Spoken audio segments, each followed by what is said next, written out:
Description of Spring by Henry Howard, Earl of Surrey. The sweet season that bud and bloom forth brings, with green hath clad the hill and eke the vale. The nightingale with feathers new she sings, the turtle to her make hath told her tale. Summer is come, for every spray now springs, the hart hath hung his old head on the pail, the buck in brake his winter coat he flings, the fish is fleet with new repaired scale, the adder all her slough away she slings, the swift swallow pursueth the fly's smail, the busy bee her honey now she mings. Winter is worn that was the flower's bale, and thus I see among these pleasant things each care decays, and yet my sorrow springs.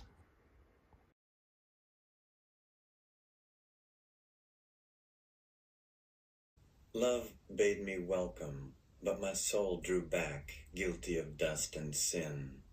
But quick-eyed love, observing me grow slack from my first entrance in, drew nearer to me, sweetly questioning if I lacked anything. A guest, I answered, worthy to be here. Love said, you shall be he. I, the unkind, ungrateful, my dear, I cannot look on thee.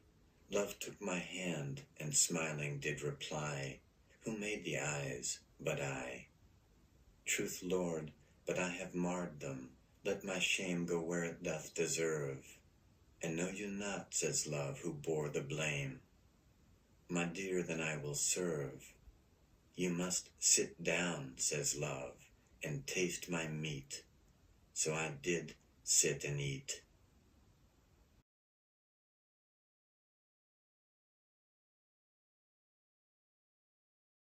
The Spring by Thomas Carey, 1595 to 1640. Now that the winter's gone, the earth has lost her snow-white robes, and now no more the frost candies the grass, or casts an icy cream upon the silver lake or crystal stream.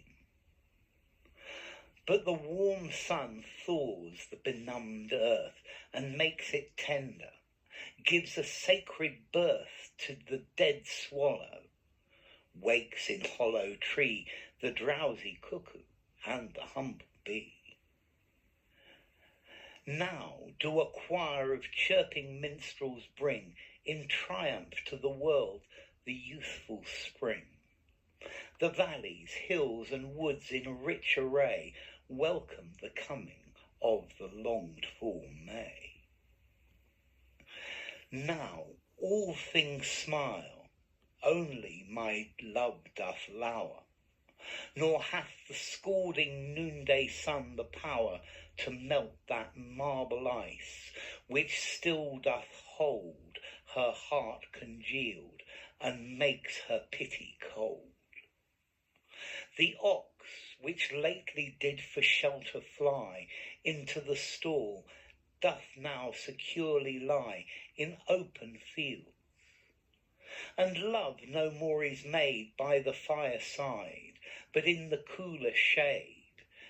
Antias now doth with his Chloris sleep under a sycamore, and all things keep time with the season. Only she doth carry June in her eyes, and in her heart January.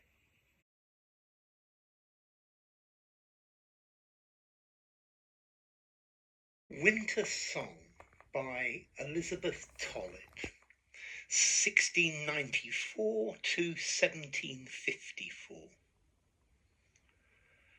Ask me no more my truth to prove, what I would suffer for my love.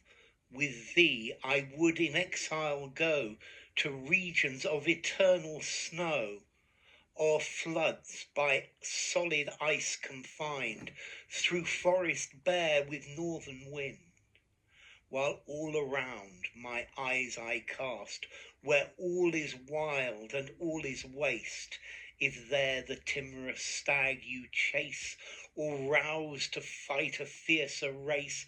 Undaunted I thy arms would bear, and give thy hand the hunter's spear. When the low sun withdraws his light, and menaces an half-year's night, the conscious moon and stars above shall guide me with my wandering love, beneath the mountain's hollow brow, or in its rocky cells below. Thy rural feast I would provide, nor envy palaces their pride.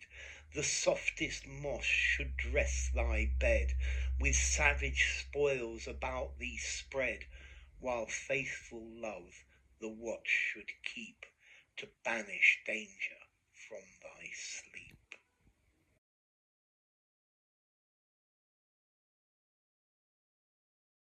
From Complaints of Poverty by Nicholas James. When winter's rage upon the cottage falls, and the wind rushes through the gaping walls, when ninepence must their daily wants supply, with hunger pinched and cold the children cry, the gathered sticks but little warmth afford, and half supplied the platter meets the board. Returned at night, if wholesale viands fail, he from the pipe extracts a smoky meal, and when to gather strength and still his woes, he seeks his last redress in soft repose. The tattered blanket, erst the flea's retreat, denies his shivering limbs sufficient heat. Teased with squalling babes' nocturnal cries, he restless on the dusty pillow lies. But when pale sickness wounds with direful blow, words but imperfectly his misery show. Unskilful how to treat the fierce disease, well-meaning ignorance curtails our days. In a dark room and miserable bed, together lie the living and the dead. O shocking scene! Fate sweeps whole tribes away, and frees the parish of the reluctant pay. Where's the physician now whom heaven ordains, fate to arrest and check corroding pains? Or he's detained by those of high decree, or won't prescribe without a golden fee. But should old age bring on its reverend hoar, when strength decayed admits his toil no more, he begs itinerant with halting pace, and mournful tells his melancholy case, with meagre check and formidable beard, a tattered dress of various rags prepared. Base covetise, who wants the soul to give, directs the road where richer neighbours live, and pride, unmindful of its parent dust, scares with the dungeon and the whipping post.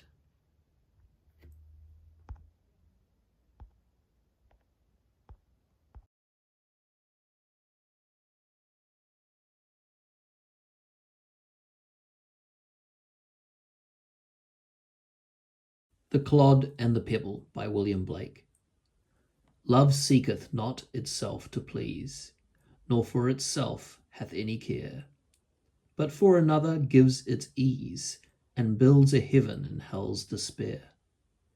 So sung a little clod of clay, trodden with the cattle's feet, but a pebble of the brook warbled out these meters meet. Love seeketh only self to please, to bind another to its delight, joys in another loss of ease, and builds a hell in heaven's despite.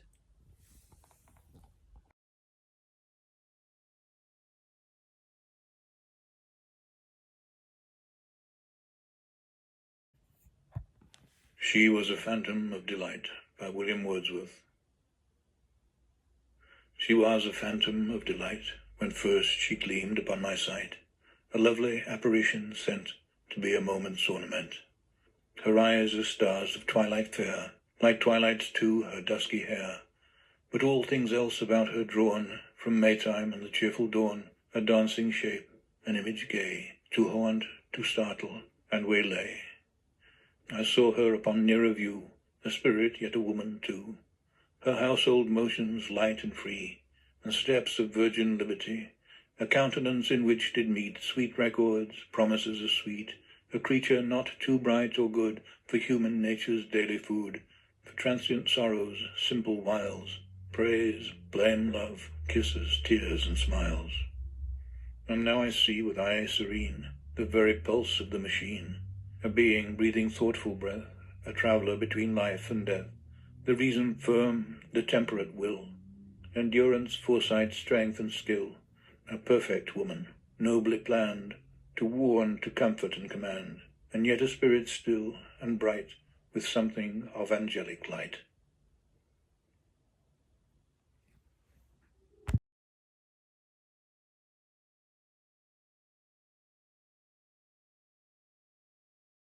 From Fears in Solitude by Samuel Taylor Coleridge.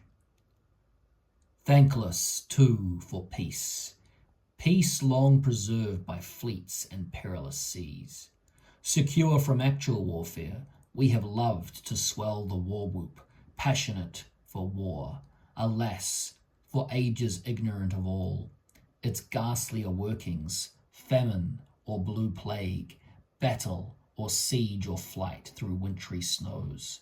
We, this whole people, have been clamorous for war and bloodshed, animating sports, the which we pay for as a thing to talk of, spectators and not combatants.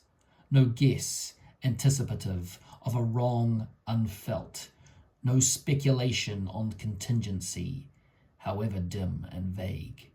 Too vague and dim to yield a justifying cause, and forth, stuffed out with a big preamble, holy names and adjurations of the God in heaven. We send our mandates for the certain death of thousands and 10,000s, boys and girls and women, that would groan to see a child pull off an insect's wing all red of war. The best amusement for our morning meal, the poor wretch who has learned that his only prayers from curses, and who knows scarcely words enough to ask a blessing from his heavenly Father, becomes a fluent phraseman, absolute and technical in victories and defeats, and all our dainty terms for fratricide, terms which we trundle smoothly over our tongues like mere abstractions, empty sounds to which we join no feeling and attach no form, as if the soldier died without a wound, as if the fibers of this godlike frame were gored without a pang, as if the wretch who fell in battle, doing bloody deeds, passed off to heaven, translated and not killed, as though he had no wife to pine for him, no God to judge him. Therefore evil days are coming on us. O my countrymen, and what if all avenging providence, strong and retributive, should make us know the meaning of our words, force us to feel the desolation and the agony of our fierce doings.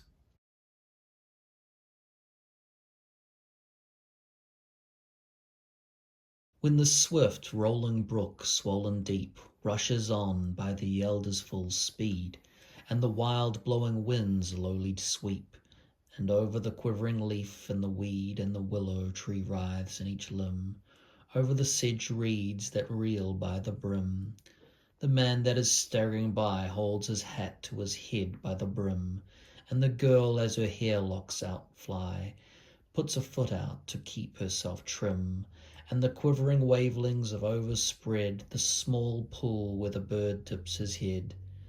But out at my house, in the lee of the nook where the winds die away, the light swimming airs round the tree, and the low swinging ivy stem play, so soft that a mother that's nigh her still cradle may hear her babe's sigh.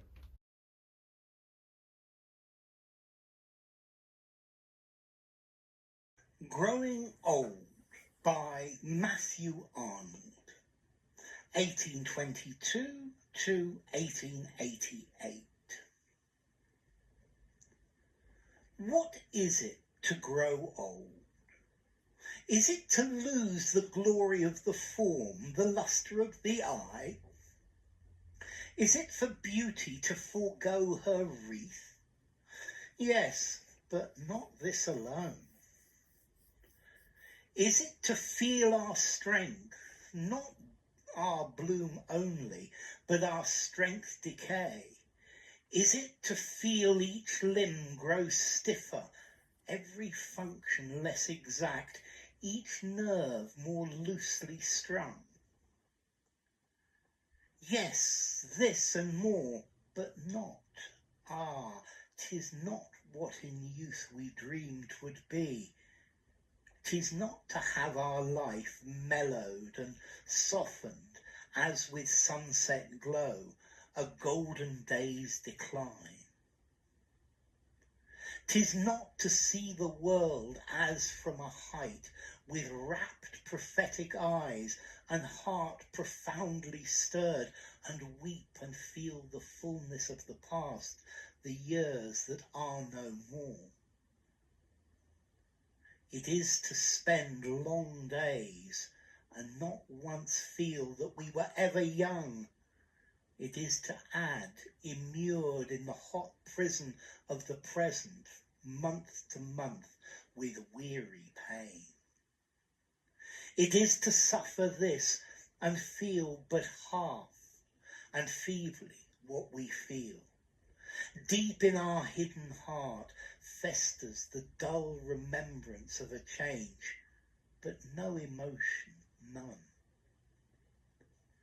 It is last stage of all, when we are frozen up within, and quite the phantom of ourselves, to hear the world applaud the hollow ghost which blamed the living man.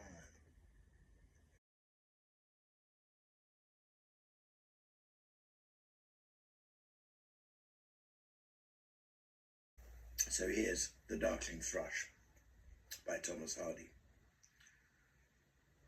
I leant upon a coppice gate when frost was spectre grey. The winter's dregs made desolate the weakening eye of day. The tangled vine stems scored the sky like strings of broken lyres, and all mankind that haunted nigh had sought their household fires. The land's sharp features seemed to be the century's corpse outlent, his crypt, the cloudy canopy, the wind his death lament. The ancient pulse of germ and birth was shrunken hard and dry, and every spirit upon earth seemed fervorless as I. At once a voice arose among the bleak twigs overhead, in a full-hearted evensong of joy illimited. An aged thrush, frail, gaunt and small, in blast-beruffled plume, had chosen thus to fling his soul upon the growing gloom. So little cause for carolings of such ecstatic sound was written on terrestrial things afar or nigh around, that I could think there trembled through his happy midnight air some blessed hope, whereof he knew, and I was unaware.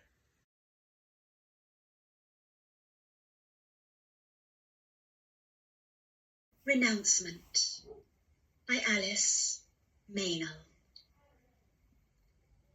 I must not think of thee, and tired yet strong, I shun the love that lurks in all delights, the love of thee, and in the blue heaven's heights, and in the dearest passage of a song. Oh, just beyond the fairest thoughts that throng this breast, the thought of thee waits, hidden, yet bright, but it must never, never come in sight. I must stop short of thee the whole day long.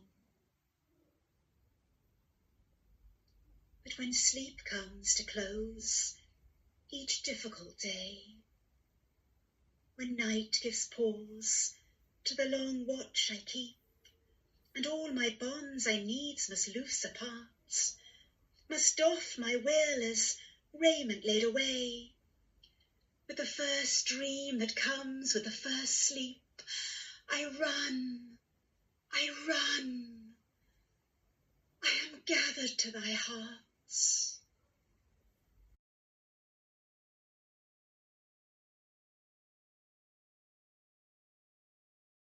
The Hour Is Come, Louisa Lawson, 1848 to 1920. How did she fight? She fought well. How did she light? Ah, she fell. Why did she fall? God, who knows all, only can tell. Those she was fighting for, they surely would go to her, nay. What of her pain? Theirs is the gain, ever the way. Will they not help her to rise, if there is death in her eyes? Can you not see she made them free? What if she dies? Can we not help her? Oh no. In her good fight it is so that all who work must never shirk suffering and woe. But she'll not ever lie down. On her head in the dust is a crown, jewelled and bright, under whose light she'll rise alone.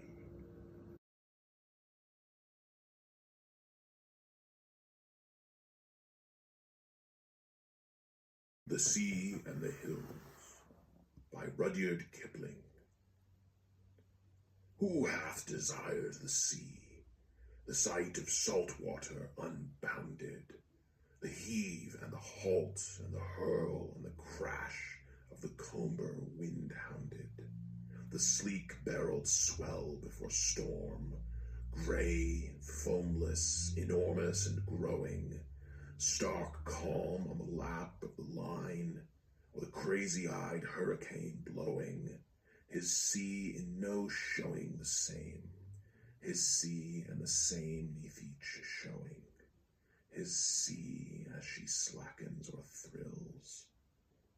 So and no otherwise, so and no otherwise, hillmen desire their hills. Who hath desired the sea, the immense and contemptuous surges, the shudder, the stumble, the swerve, as the star-stabbing bowsprit emerges, the orderly clouds of the trades, the ridged roaring sapphire thereunder, unheralded cliff-haunting flaws, and the headsail's low volleying thunder. His sea in no wonder the same, his sea and the same through each wonder, his sea as she rages or stills. So and no otherwise, so and no otherwise, hillmen desire their hills. Who hath desired the sea, her menaces swift as her mercies, the inrolling walls of the fog, and the silver-winged breeze that disperses, the unstable-minded berg going south, and the calvings and groans that declare it, white water half-guessed overside, and the moon breaking timely to bear it, his sea as his fathers have dared, his sea as his children shall dare it, his sea as she serves him or kills. So and no otherwise, so and no otherwise, hillmen desire their hills. Who hath desired the sea, her excellent loneliness rather than forecourts of kings, and her outmost pits than the streets where men gather inland among dust, under trees, inland where the slayer may slay him, inland out of reach of her arms, and the bosom whereon he must lay him, his sea from the first that betrayed, at the last that shall never betray him, his sea that his being fulfills. So and no otherwise, so and no otherwise, hillmen desire their hills.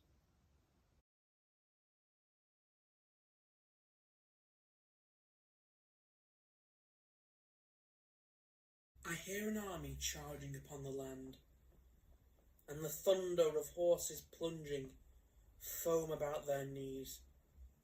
Arrogant, in black armour behind them stand, disdaining the reins, with fluttering whips, the charioteers.